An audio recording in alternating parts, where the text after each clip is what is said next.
네, 재정의 적극적 역할을 통해 완전한 일상 회복으로 나아가야 합니다. 다행히 어제 예산안 심사 일정이 합의됐습니다. 하지만 더 중요한 것은 12월 2일 법정 기한을 지키는 것입니다. 이번 주 5일 전체 회의를 시작으로 채 한 달도 안 되는 빠듯한 시간입니다. 1분 1초도 허투루 쓰이는 일이 없도록 예산 심사에 박차를 가하겠습니다. 2년 가까이 방역 통제를 견디며 어렵게 단계적 일상 회복 1단계에 들어섰습니다. 벼랑 끝에 몰린 자영업자, 소상공인들의 숨통도 틔워드릴 수 있게 됐습니다. 국회가 제때 할 일을 못해서 다시 과거로 돌아가는 일은 없어야 할 것입니다. 선거가 아닌 오직 민생의 편에 서서 정시 예산안 처리에 나설 수 있도록 여야가 무정쟁 예산 국회를 선언하고 협력해 나가자는 말씀을 드립니다. 오늘 오후 2시 제20대 대통령 선거 더불어민주당 선거대책위원회가 출범합니다. 한 발 앞서 후보를 선출했고 선대위도 한 발 앞서 출범시켰습니다. 국민께도 한 발 앞서 다가갈 수 있게 됐습니다. 이제 저희는 이재명 후보와 함께 통합, 개방, 미래의 3대 원칙 아래 새로운 대한민국 대전환을 위한 대장정에 나섭니다. 융합형 선대위는 미래 비전과 민생 정책의 용광로가 될 것입니다. 이낙연, 정세균 후보님께서 흔쾌히 상임 고문직을 맡아주셨고 추미애 후보님은 명예선거대책위원장직을, 그리고 박용진 후보님 등 경선 후보 전원이 통합과 승리를 위해 합류해 주셨습니다. 169명의 국회의원 전원과 전국 시도당 지역위원회의 위원장 및 당원 모두가 원팀이 되었습니다. 구성원의 역량과 자질이 최대한 발휘되는 플랫폼 선대위를 만들어서 노무현 후보의 돼지저금통 돌품처럼 선거운동 문화의 획기적인 진전을 이뤄내겠습니다. 오늘 선대위 출범식을 기점으로 이재명 후보의 역량과 민주당의 역사는 완벽히 하나로 뭉쳐질 것입니다. 민주당답게 임하며 이재명다움을 극대화시켜 나가는데 원내가 할 수 있는 모든 역량을 쏟아붓겠습니다. 앞으로 남은 4개월 더 겸손하고 더 낮은 자세로 국민과 함께 정권 재창출의 길을 걷겠습니다. 오늘 출범식에 국민 여러분의 많은 관심을 부탁드립니다. 국민의힘이 얼마 전까지 자당 대선 경선관리위원이었던 문상부 씨를 중앙선거관리위원회 위원으로 추천했다고 합니다. 중앙선관위 상임위원이었던 문상부 씨는 퇴임 후 국민의힘 경선관리위원으로 합류하고 국민의힘에 입당까지 했던 인물입니다. 퇴임 직후 특정 정당 가입과 선거관리를 한 것만으로도 선관위 재임 시절 야당과의 커넥션이 있었다는 방증입니다. 현재는 중앙선관위원 추천에 대비해 탈당까지 하고 경선관리위원직에서도 물러난 것을 보면 이는 모든 게 사전에 합의된 짜놓은 판이었음을 드러내는 것입니다. 공정을 외쳐온 국민의힘의 표리부동 편파 인사에 경악을 금할 수 없습니다. 지난 2019년 조혜주 상임위원 임명 당시 인사청문회를 보이콧해가며 극렬히 반대했던 야당의 전형적인 내로남불 불공정 행태입니다. 특정 정당의 당원이었거나 선거 캠프에서 일했던 사람은 선관위 위원이나 상임위원이 될 수 없도록 하는 법안을 3건이나 발의한 정당의 모습이라기에는 개탄스럽기 그지없습니다. 국민의힘은 헌법적 독립기관인 중앙선관위의 공정성과 또 고유 권한을 침해하지 말 것을 강력히 촉구합니다. 문상부 전 상임위원 역시 30년간 몸담았던 선관위의 명의를 실추시키지 말고 자진해서 자리를 내려놓기를 바랍니다. 고발사주 수사에 대해서 한 말씀 드리겠습니다. 오늘 손준성 검사가 선거 개입 고발사주 의혹 관련해서 공수처 조사를 받습니다. 법꾸라지처럼 수차례 미루고 피하다가 이제야 피의자 조사를 받습니다. 팔짱 낀 우병우 시즌2가 재현되지 않도록 법 앞에 평등한 조사를 촉구합니다. 윤석열 검찰과 미래통합당이 야합해서 선거에 개입했다는 것이 디지털 증거로 명백히 드러나고 있습니다. 디지털 포렌식으로 텔레그램 파일에 이 손준성 보냄 표시가 명확히 확인됐습니다. 그러나 손 검사는 누군가 반송한 것이라며 얼토당토하는 주장을 하고 있습니다. 일개 검사가 모른다, 기억 안 난다 이렇게 했던 김웅 의원보다 이 정말 이 수준 떨어지는 발뺌, 거짓말로 수사기관과 국민을 기망하고 있는 것입니다. 야당 대선 후보가 결정되는 5일까지 시간을 끌어보겠다는 심산인데 손 검사가 세상 물정 달라진 걸 몰라도 너무 모르는 것 같습니다. 거듭 말씀드리지만 국기문란 범죄는 반드시 역사의 심판을 받을 것입니다. 그 범죄의 몸통이 혹여 야당 후보가 되어 방탄갑옷을 두르고 나타날지 모른다는 망상에서 하루속히 깨어나길 바랍니다. 이준석 대표가 약속한 3개의 비단 주머니는 아무도 기억 못하는 빈 주머니인 만큼 더 이상 공력 낭비 말고 오직 진실규명에 협조하길 바랍니다. 선거판을 이용해 프레임 짜고 국기문란을 주도한 국민의힘 김웅 의원, 또 고발을 실행했던 정점식 의원 또한 하루빨리 소환 조사를 실행해 주시기 바랍니다. 검찰총장 별동대인 수사정보정책관실이 고발장 작성에 직무와 무관하게 깊숙이 동원됐다는 정황이 연일 드러나고 있습니다. 수사정보정책관실이 윤석열 검찰을 비판한 유튜브 채널들을 모니터링한 점, 또 고발장에 등장하는 검언유착 사건 관련 판결문을 검색한 점 등이 이미 드러났습니다. 최측근 한동훈 검사장이 연루된 검언유착 수사를 무마하고 부인 김건희 씨의 수사 조작, 주가 조작, 수사 물타기에 고발 사주를 이용한 동기는 동기가 가장 큰 사람은 윤석열 후보뿐입니다. 가족과 측근의 비리를 감추고자 직권남용을 통해 검찰을 사유하고 불법을 저질렀다면 윤석열 후보도 법 앞에 평등하게 심판을 받아야 할 것입니다. 공수처는 국기문란 선거 개입 사건에 누가 관여했는지 최종 판단과 지시를 한 이 우두머리는 누구인지 반드시 철저히 조사해야 할 것입니다. 이상입니다. 네, 다음은 박안주 정책위원장님의 발언이 있겠습니다. 11월이 시작되었습니다. 일상회복으로 가는 길목의 초입에 들어선 것입니다.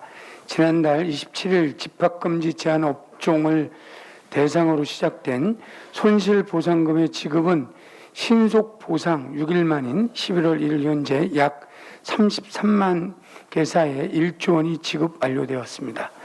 당정은 11월 3일부터 전국 221개 시군 구청을 통해 시작되는 신속보상 오프라인 신청 역시 신청부터 지급까지 신속하고 정확하게 처리될 수 있도록 만전을 기하겠습니다. 또한 집합금지나 영업시간 제한이 조치에 해당되지 않아 손실보상 대상에서 빠졌던 그러나 피해가 적지 않았던 업종을 대상으로 추가 지원 역시 마련하였습니다. 이번 추가 지원 대상에는 시설 면적당 인원 제한으로 사실상 매출이 크게 감소한 숙박, 미술관, 박물관, 키즈카페, 결혼식, 장례식장, 공연장 등과 함께 여행업, 체육시설 등 고강도의 사회적 거리 두기로 간접 피해를 본 업종이 포함되었습니다.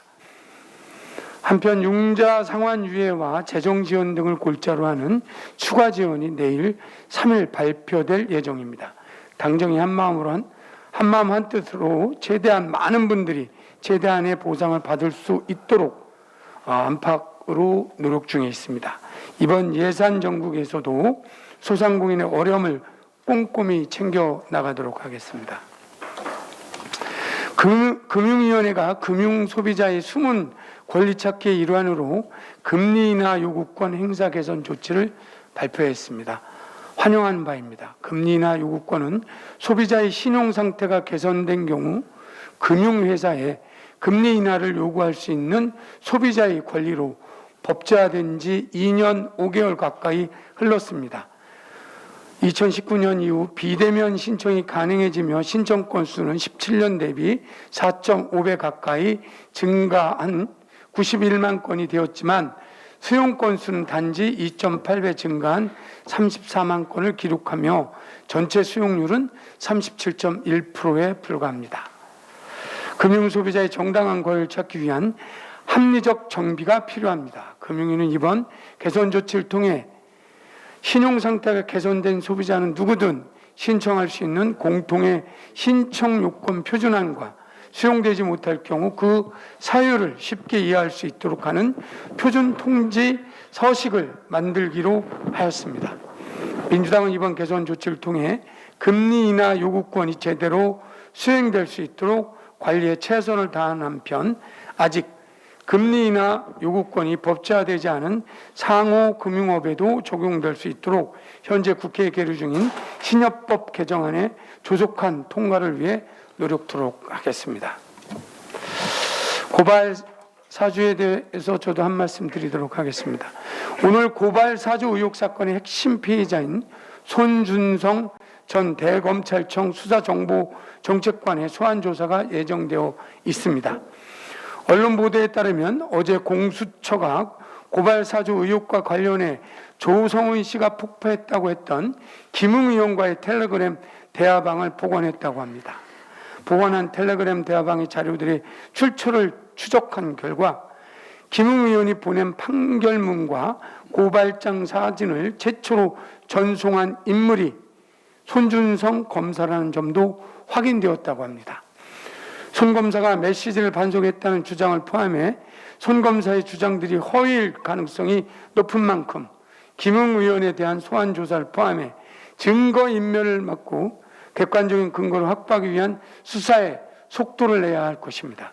이번 소환 조사를 시작으로 고발 사주 사건에 대한 지지부진한 수사 물꼬를 트고 실체적 진실이 국민 앞에 소상히 밝혀지길 기대합니다. 마지막으로 산업부가 탈원전의 선봉에 서면서 핵심 관료들이 회의감을 품고 줄사표를 내고 있다는 기사를 봤습니다. 사실일까 싶어 제가 좀 확인해 봤습니다. 문재인 정부 출범 이래 지금까지 퇴사한 서기관과 부이사관 수를 다 합치면 총 65명으로 연평균 14.4명이 퇴직한 셈입니다. 그런데 바로 직전에 박근혜 정부에서 퇴직한 사람을 파악해 보니 총 61명, 연평균으로 치면 15.3명이고 이명박 정부는 총 66명이 퇴직하여 연평균 13.2명이 퇴직했습니다. 해당 보도의 논조대로라면 탈원전이 소위 산업부 에이스들의 이탈을 불러온 원인인데 아직 시행되지 않은 탈원전이 사표 원인인지는 별개로 하고 탈원전을 시도조차 하지 않았던 이명박 박근혜 정부 당시에도 비슷한 수의 인원이 퇴직하고 있는 것은 어떤 논리로 설명할 것인지 궁금합니다. 정부를 비판하고 건전한 기능을 수행토록 감시하는 것은 언론의 본령이자 의무이지만 그 선을 넘어 침수봉대와 논리적 비약을 일삼는 것은 바람직스럽지 않습니다. 부디 언론 본령을 넘어 진영 논리로 다가가는 것을 자제해 주실 것을 바랍니다. 이상입니다. 네, 다음은 유동수 정책위 수석 부의장님의 발언이 있겠습니다. 예, 정책위 수석 유동수입니다. 예, 오늘은 2021년 10월 대한민국의 무역 동향에 대해서 말씀드리겠습니다.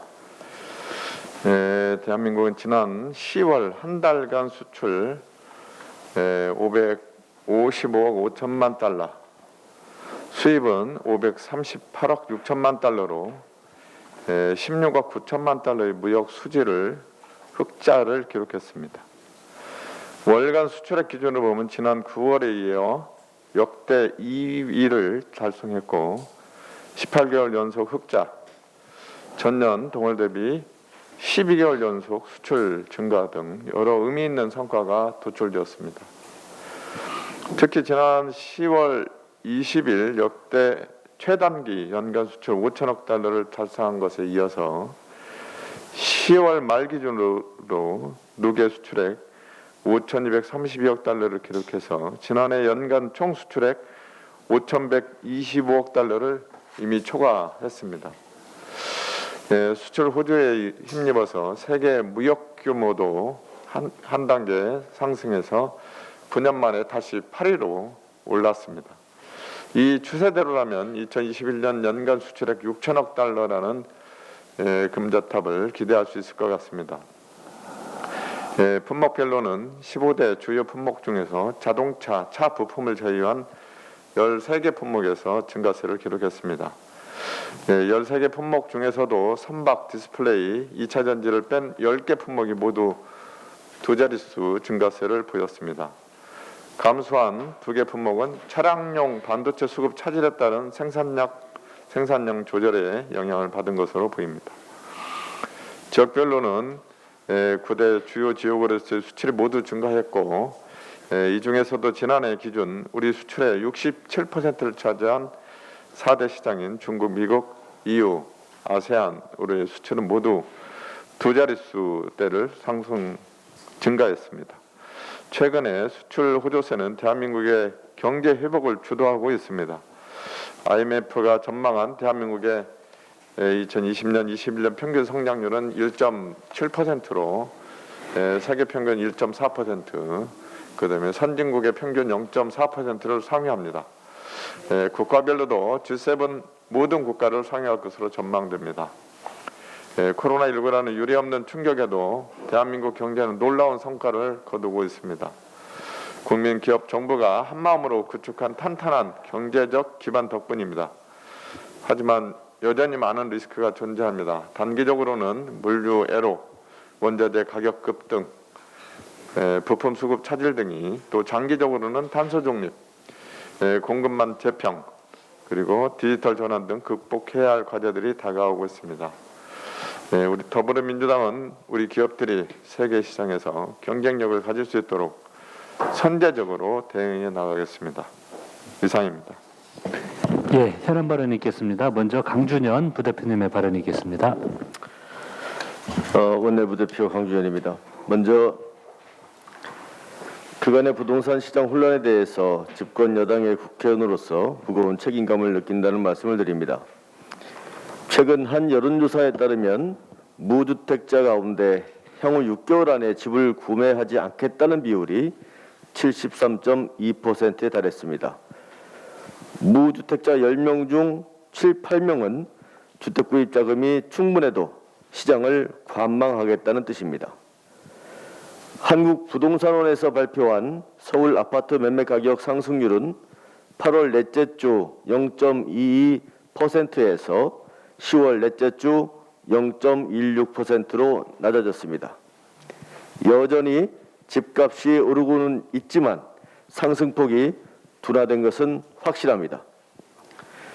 이러한 흐름을 반영하듯 서울 아파트 거래량은 지난 7월 4,700건에서 9월 2,600여 건으로 두 달 사이 43%나 감소했습니다. 현장의 공인중개사들은 지금 사면 물린다라는 표현을 하면서 주택시장이 안정 국면으로 진입하고 있다는 판단을 하고 있습니다. 이러한 주택시장의 흐름은 문재인 정부가 4년 반 동안 노력한 공급 물량의 영향이 늦게나마 효과를 발휘하고 있다는 증거입니다. 문재인 정부의 연평균 수도권 주택 공급은 인허가 28만 호, 착공 27만 호, 준공 28만 호, 역대 정부와 비교해서 최고 수준이었습니다. 범위를 좁혀서 문재인 정부의 아파트 평균 공급을 보면 인허가, 착공, 준공이 각각 20만 호 규모입니다. 주택 공급이 많았다고 알려진 박근혜 정부의 인허가 19만 호, 착공 18만 호, 준공 11만 호보다 훨씬 많은 공급이 이루어졌습니다. 아울러 3기 신도시와 이사 공급 대책의 효과가 눈에 보이기 시작할 것입니다.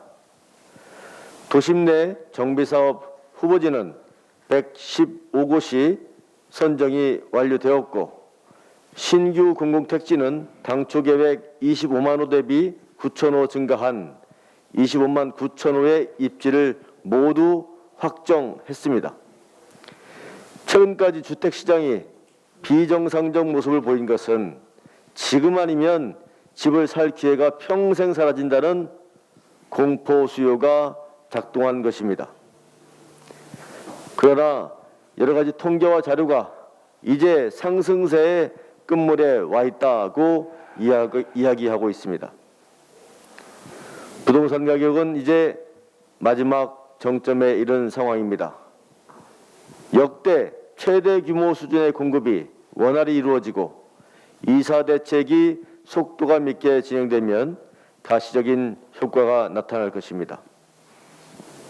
문재인 정부와 민주당은 정권의 임기 마지막 날까지 부동산 시장 안정을 위해 혼신을 다하겠습니다. 또한 새 정부에서 어떤 철학을 가지고 부동산 시장을 안정시킬지 곧 국민 여러분께 소상히 설명드리겠습니다. 고맙습니다. 네, 다음은 최혜영 부대표님의 발언이 있겠습니다. 네, 어제부터 1년 10개월간의 긴 규제 끝에 단계적 일상 회복, 일명 위드 코로나가 본격적으로 시행됐습니다. 코로나19가 작년 1월 발생한 이후 사회적 거리두기 등 방역 대책과 규제로 깨졌던 우리 사회의 일상이 어제부터 다시 시작된 것입니다. 그동안 방역 당국과 여러 의료 인력들의 피땀 어린 노력과 자신뿐 아니라 내 가족, 내 이웃의 건강을 위해 불편을 감내했던 우리 국민들의 참여로 이루어낸 귀중한 결과라고 생각합니다.